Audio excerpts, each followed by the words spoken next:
My mother-in-law showed her true racist colors when she demanded my husband choose between her and his red-skinned wife, but she never expected he would pick me and leave her behind for good. Posted by u/OK_classroom 1548. My husband and I have been together for 4 years, and we just got married in October 2022.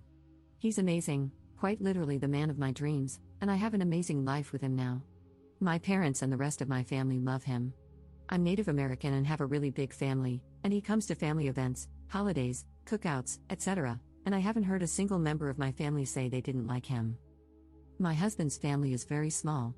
Other than his parents, he has one brother, his wife, and their 2 kids. His brother and his family live multiple states away, so we only see them around the holidays, and they don't really have much extended family. So the only members of my husband's family I really see are his parents. His parents are the stereotypical white conservative small-town Christians. My husband is no longer religious. My mother-in-law stays at home and tends to the house while my father-in-law works. I was worried about his parents' beliefs at first, as I practice my native tribe's spiritual beliefs. I'm very left-leaning socially and politically, I don't dress very conventionally, and my husband and I have no desire to have children. But they were pretty chill with me when I met them for the first time. I have had no problems with his dad, but over time, I have begun having trouble with his mother. She just flat out doesn't like me. According to my father-in-law, she has said I'm not the kind of woman that needs to be with her son. Her reasoning is that I don't act like a woman, I won't be a housewife, and I have a man's job. I'm a flight paramedic for a service that airlifts critically unstable patients. I love my job, and I love being a paramedic. My husband has never expressed that he wants me to be a housewife or take up a stereotypically feminine job. If he did, we wouldn't be together. But apparently, that's what his mother thinks he needs. When I first met his parents, we had been dating for about 5 months. My mother-in-law initially said that I didn't look like the kind of woman my husband would bring home. I didn't take it to heart, I figured she didn't mean it in a harsh way. When they asked what I did for work, I told them I was a flight medic. My father-in-law said that was awesome, while my mother-in-law just kind of frowned and didn't say anything. She was pretty cordial in the beginning, but as my husband and I got more and more serious, she began to dislike me more. It started with snide comments. She would manage to sneak into conversations the fact that she thinks women should be homemakers or have jobs like teachers or caretakers. When I started working 48-hour shifts, she asked who was going to take care of the housework. My husband told her he would while I was gone those 2 days. She got upset and said it wasn't fair that I made her son do it all by himself while I left. My husband told her that we split household chores evenly and that it was fine. One day, we were over at their place, and she went off on this rant about how she missed when women acted like women and men acted like men. She started talking about how women needed to start being housewives and mothers again while the men worked and provided. While she never directly said it, I knew she included me in that. My father-in-law told her to calm down and that this wasn't the time for that kind of discussion, and she got mad and said, "Well, it's just the truth," while looking in my direction. I'm not an idiot, I knew this rant was just a way for her to tell me how she felt without directly telling me. My husband was pretty angry when we left, and I can't say I was too pleased. I told him she was allowed to have her opinion, no matter how stupid it was, and I wasn't going to lose sleep over the fact that she seems to still be living in the 1950s. He said he was angry about the blatant disrespect. He talked to her about it and said she wouldn't do it again, so I managed to let that situation roll off my shoulders. Everything came to a head with her a few weeks ago. My father-in-law invited us over for dinner, so we went. My cousin is getting married in a few months, and my husband mentioned that we were going to the wedding. It will be a traditional wedding in accordance with our tribe's customs. My father-in-law said that was cool, and my mother-in-law asked if there was going to be alcohol there. I didn't really see how that was an issue, so I said yes. She responded with, "Son, you don't need to be around all that drinking." My husband said it was fine and that it wouldn't be a problem. She said, "No, you don't need to go. It's not safe if there's going to be alcohol there." I asked, "Why wouldn't it be safe? It's not like we're going to be at a bar. It's just going to be my family." She then said, "Well, some people can get violent when they drink." I knew exactly what some people meant and that this was a racist remark. I told her that no one would be getting violent and that everyone would have a designated driver. My husband then said that we were going and that there wasn't going to be any negotiation about it because he was a grown man and could make decisions for himself. That just made her more upset, and she started going off about how it wasn't a good idea for him to be around a bunch of drunk people. After my father-in-law told her to calm down, my husband asked why it mattered so much to her anyway since it's not like we were forcing her to go with us. She then said, "I just don't think it's a good idea for you to be around a bunch of drunk Indians." I was in shock. I knew this was what she meant, but I didn't think she had the balls to flat out say it. I said, "You can't be serious." She proceeded to tell me, "I'm serious. I know how you people are, and I don't want my son around it." My husband began to lose it and started yelling at her. I honestly didn't have a response to that. I was just dumbfounded, as was my father-in-law. My husband told her he would not stand for her blatant disrespect and hatefulness any longer and was not going to allow her to be racist toward me. She then said, "I can't believe you're seriously choosing this red-skinned beach over your own mother. I gave birth to you." I told her to go F herself and walked out the front door, with my husband following me. She came running out the door after him, begging him not to leave. He then told her, "No, F you. You're dead to me, and I never want to hear from or see you again." He was shaking with anger when he got in the car and told me he was done with her and her BS and that we wouldn't be going back over there. Ever since then, she has been blowing up our phones, saying she's sorry and begging to reconcile. I don't know what to do. My husband is angry and upset that his mother is like this. Does anyone have any advice on how to deal with a situation like this? Update 1 day later.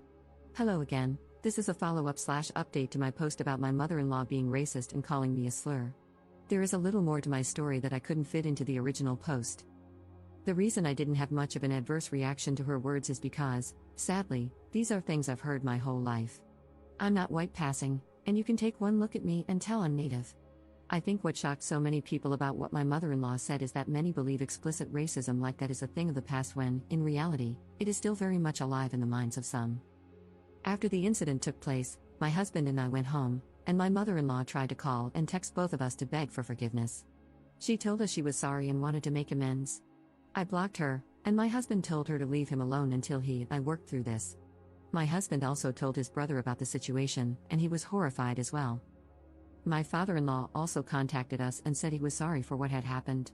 He said he didn't know she had thoughts like this, and in the moment, he was so shocked by what she said that he didn't know what to say or do. He asked if it would be possible for my husband and me to speak with just him to see what he could do moving forward. We agreed. We ended up having a video call with my husband, my father-in-law, and my husband's brother, who I'll just call brother-in-law going forward. My brother-in-law said there wasn't much he could do because he lives several states away, but he would support us in whatever decision we made and would be sending a strongly worded message to my mother-in-law.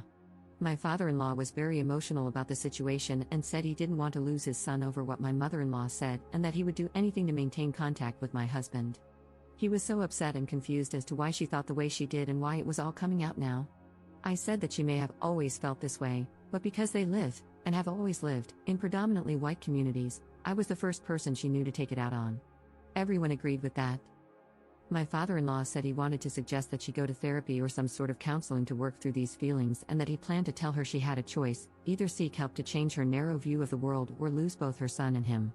He said that I make my husband happy, and as his father, there is nothing more he could ever want. We all agreed that counseling would definitely be beneficial to her if she was willing to go. My husband said he does not want to talk to my mother-in-law right now and that he doesn't know when or if he will be able to. He said that if he had anything to say to her or if there was an emergency, he would go through my father-in-law to reach her. In the meantime, he will be blocking her number. I said I just didn't want any contact at all, and we all left it at that. I also told my parents and some elders in my community, and they were upset too because they have heard the same things before. But they commended my husband for having my back and said they understood my decision to go no contact. And that's the situation right now. I want to thank everyone who left kind words and advice on the original post. I made it to see if we had maybe done something wrong or if the decision to go no contact was a bad one, but I now see that it is probably the best option. While this situation and what was said upset me, the kind words on my first post remind me that there is still good in this world. And if anyone else is going through a similar situation, I'll tell you what my dad told me: you can never force people to be kind to you, but you can make the choice to surround yourself with kind people. Thank you all. Second update 2 months later. Hi again. It's been a couple of months since I last posted about my situation, in which my mother-in-law called me a red-skinned beach and said my family was a bunch of drunk Indians. I figured I'd conclude the story since I think this mess is finally coming to an end. Long story short, my father-in-law is divorcing my mother-in-law. My mother-in-law went to counseling twice a week for about 3 weeks until she eventually decided she had enough of it. I guess she thought that was enough to make my father-in-law and husband happy, but she showed no real remorse for her actions or any change in her racist mindset. My father-in-law told us that they had gotten into an argument about how I was taking their son away from them, to which he said that she had driven my husband away from them, not me. My mother-in-law was very angry that my father-in-law continued to take our side in the situation instead of hers. This erupted into a very heated argument between the two of them, and my father-in-law didn't go into extensive detail. She ended up saying more bad things about me, how I had torn her family apart, made a mockery of her, stolen her son, and pushed her husband and other son away from her. In reality, if she had just kept her mouth shut, this all could have been avoided. My husband is pissed, naturally.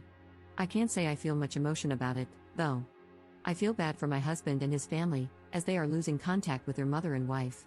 But then again, I also see a bitter old racist getting what she deserves. It's a crappy situation overall. My father-in-law said my mother-in-law was so angry she left the house and is staying with a friend for the time being while lawyers sort things out. He is still very upset, which I understand. He told me he felt terrible about the whole thing, but he didn't want to remain married to an evil woman, someone who would drive his children away. He told me that he understands he is not a perfect man, has made mistakes, and hasn't always been the most accepting or open-minded, but he wants to become a better person and try to understand people of other cultures and identities. I greatly respect that. So, in an attempt to lift his spirits, I offered to take him to a powwow a couple of weeks ago, and he accepted. My husband has gone with me several times, but this would be my father-in-law's first experience with anything like that. I introduced him to my family, and he was very respectful. He had a blast. We danced, sang, listened to the music, and ate until our stomachs were about to pop. He thanked my family and me for letting him be a part of this and said he hadn't had this much fun since he was a young man. My family and I thanked him for being a good person and sticking by my husband and me through such a messy situation. My father tried to console him by saying that sometimes the best way to grow is to cut ties with toxic people who will hold you back. Honestly, I think this is the best this could have gone, and I'm so happy my husband didn't have to cut ties with both his parents because he's always been so close to his father. I can see that my father-in-law is trying to be a good person and become a more accepting and supportive guy. I'm very happy about that. I'd like to again say thank you to those of you who left such positive comments on my previous posts. It really means a lot to me and makes me happy to know that there are people with good hearts out there. And to any natives who have dealt with or are dealing with racist comments, discrimination, or being called racial slurs, never stop existing, because our existence is the biggest form of rebellion. We're still here, and we're not going anywhere. Thank you, all of you kind internet strangers. Peace and love always.